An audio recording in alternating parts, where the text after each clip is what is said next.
Good morning to everyone. সবাই কেমন আছেন? আশা করি সবাই খুব ভালো আছেন, আর আমিও খুব ভালো আছি।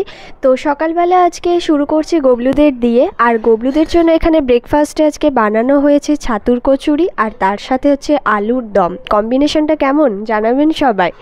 আর তারপর তো গবলুদেরকে এখানে নিচের মধ্যে ভালোভাবে আসন পেতে বসিয়ে দিলাম খাবার জন্য। তো ওদেরকে প্রথমটা কিছুটা খাইয়ে দিলাম আগে, আর তারপর তো ওরা নিজে নিজেই খেয়ে নিল।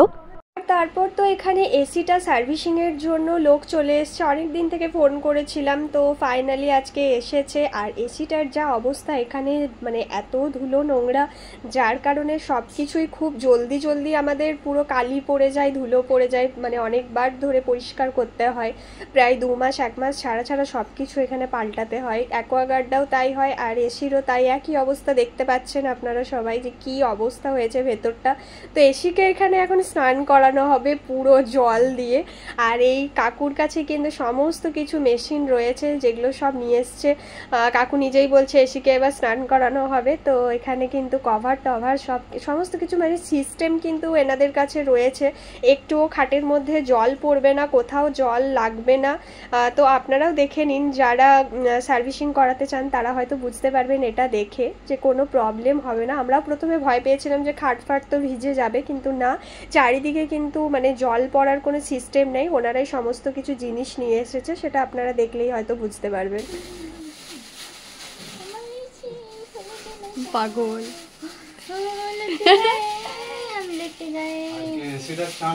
এসিটা দেখো, কোনো পরিষ্কার করেও কিছু হবে না, কারণ এসি চালাতে দেয়নি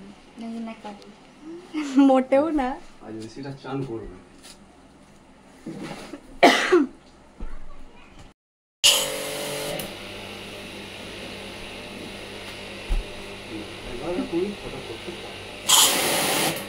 এসিটা কভার করে দিয়েছে।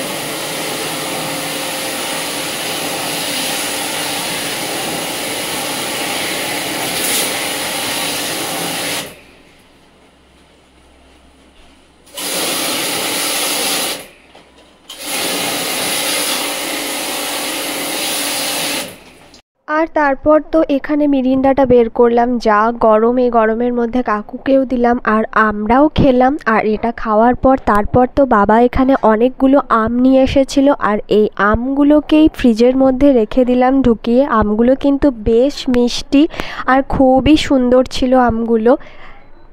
আর তার সাথেই এনেছিল অনেকগুলো এনার্জি ড্রিঙ্ক, যেটা এই গরমের মধ্যে খুবই কাজে লাগে। এনার্জি ড্রিঙ্কগুলো খুব একটা বেশি দামও না, 10 টাকা করে দাম, কিন্তু খুবই এটা হেল্পফুল।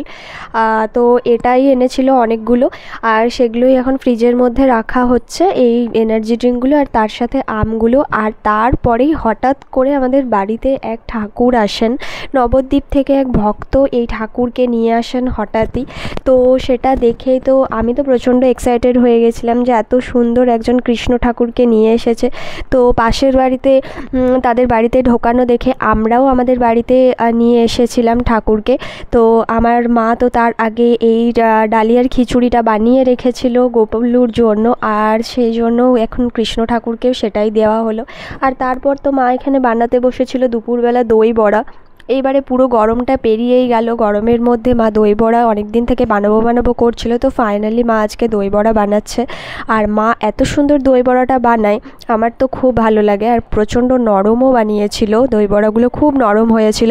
আর তারপর তো বানানোর পরেই আমি এখানে দুটো সাজিয়ে অলরেডি কিন্তু খেতে বসে গেছি। অলরেডি কিন্তু এখানে আমি সাজাচ্ছি, দুটো দই বড়াকে ভালো করে কেটে নিয়েছি, আর এখানে দইটাকেও খুব ভালো করে গুলে নিয়েছি, টক দইটাকে। আর তারপর যা যা লাগে, চাট মশলা থেকে শুরু করে আরও যেসব মশলাগুলো মা বানিয়ে রেখেছিল, তেঁতুলের চাটনি, স্যাঁও, সব কিছু দিয়ে। আর তারপর তো আমি এখানে বানাচ্ছিলাম আজকে মটন বিরিয়ানি। আর মটন বিরিয়ানির পুরো রেসিপিটা তো আপনাদের সাথে আজ আর শেয়ার করতে পারলাম না, কিন্তু হ্যাঁ, এটুকু আমি বলে দিচ্ছি কিভাবে আপনারা বানাবেন। বানাতে চাইলে মটনটাকে আগে যেভাবে আপনারা মটন রান্না করেন বা চিকেন রান্না করেন সেইভাবেই কিন্তু সব কিছু মশলা টশলা দিয়ে, পেঁয়াজ, রসুন, নুন, হলুদ, যা যা লাগে, টমেটো, সব কিছু দিয়ে আগে খুব ভালো মতোভাবে মটন হোক বা চিকেন হোক, যেটাই হোক না কেন, খুব ভালোভাবে কষিয়ে নিতে হবে। তো আমি এখন সেটাই করছি। আর তারপর ওপর থেকে বেশ কয়েকটা কাঁচা লঙ্কা চিড়ে ফেলে দিচ্ছি যাতে ঝালটা ঠিকঠাক মতো ব্যালেন্স হয়। একটু ঝাল না হলে তো ভালো লাগবে না মটনের মধ্যে। তো মটনটা কষার সময়তেই কিন্তু এই কাঁচা লঙ্কাগুলো আমি দিয়ে দিচ্ছি, দিয়ে তারপর আরও ভালোভাবে মটনটাকে কষিয়ে নিচ্ছি। আর মটনটা বেশ ভালোভাবে কষানো হয়ে গেলে ওপর থেকে দিয়ে দিচ্ছি ধনেপাতা, যাতে এখানে ফ্লেভারটা আরও ভালো আসে ধনেপাতাটা দিয়ে। পুরোপুরি মটনটা কিন্তু হয়ে গেলে রেডি যখন হয়ে যাবে তখন একটা কড়াইয়ের মধ্যে আমি এখানে নিয়ে নিচ্ছি বেশ কিছুটা ঘি। আর এই ঘিটাকে আমি ব্রাশ করে নিচ্ছি এই কড়াইটার মধ্যে। আর ব্রাশ করে নিয়ে তার ওপরে কিন্তু আমি একে একে এবার পুরো বিরিয়ানিটাকে সাজিয়ে নেব। আর সাইডে তো আমি বাসমতি চালটাকে খুব ভালোভাবে মানে যতটা সেদ্ধ করা দরকার, খুব বেশি সেদ্ধ করবেন না যাতে গলে যায়। মানে খুব বেশি সেদ্ধ করলে কিন্তু গলে যাবে, একটুখানি সেদ্ধ করতে হবে হালকা। আর সেটা আমি সমস্ত রকমের গরম মশলা, হালকা সাদা তেল আর একটুখানি লেবু সেটা দিয়ে পরেই কিন্তু আমি এখানে চালটাকে সেদ্ধ করে নিয়েছি। আপনারা লেবুটা না চাইলে নাও দিতে পারেন, কিন্তু আমি একটু দিয়েছিলাম যাতে ফ্লেভারও আসার একটু টকটক লাগে। তো চালটা আমার তো সেদ্ধ হয়েই গেছে। আর এদিকে আমি তারপর মটনের মধ্যে এখানে আলুগুলো ফেলে দিলাম।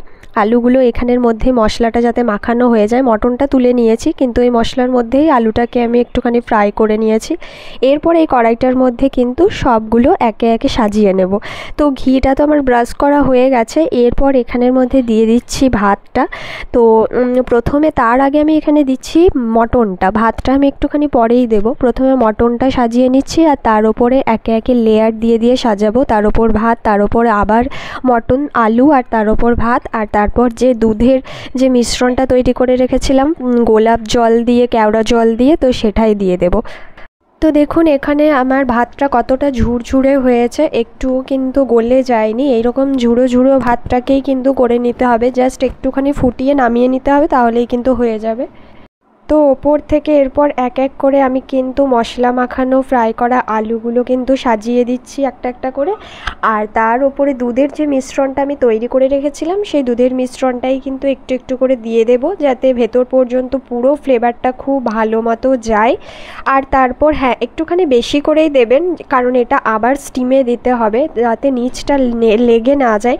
জল তো আর ইউজ হবে না, সেই কারণে দুধটাই এখানে ইউজ করতে হবে। তো যাতে ভাতটা লেগে না যায় স্টিমে বসানোর পর, সেই কারণে সেই হিসাবেই কিন্তু পরিমাণ মতো দেবেন আপনারা। তারপর একটুখানি মটনটা আবার দিয়ে দিলাম। আর তারপর আবার যেরকমভাবে লেয়ার তৈরি করেছি সেইভাবেই আবার ঝুড়ো ঝুড়ো ভাতটাকে দিয়ে দিচ্ছি, তার উপর আবার মটনটা দিয়ে দিচ্ছি। এইভাবেই পুরোটাকে সাজিয়ে নিচ্ছি।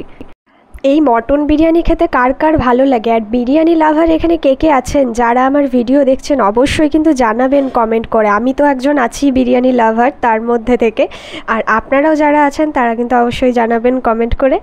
আর কোন বিরিয়ানিটা আপনাদের বেশি ভালো লাগে সেটাও কিন্তু জানাবেন, চিকেন বিরিয়ানি নাকি মটন বিরিয়ানি।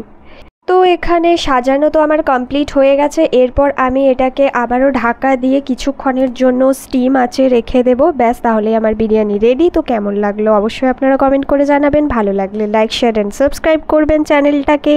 তো থ্যাঙ্কস ফর ওয়াচিং, বাই।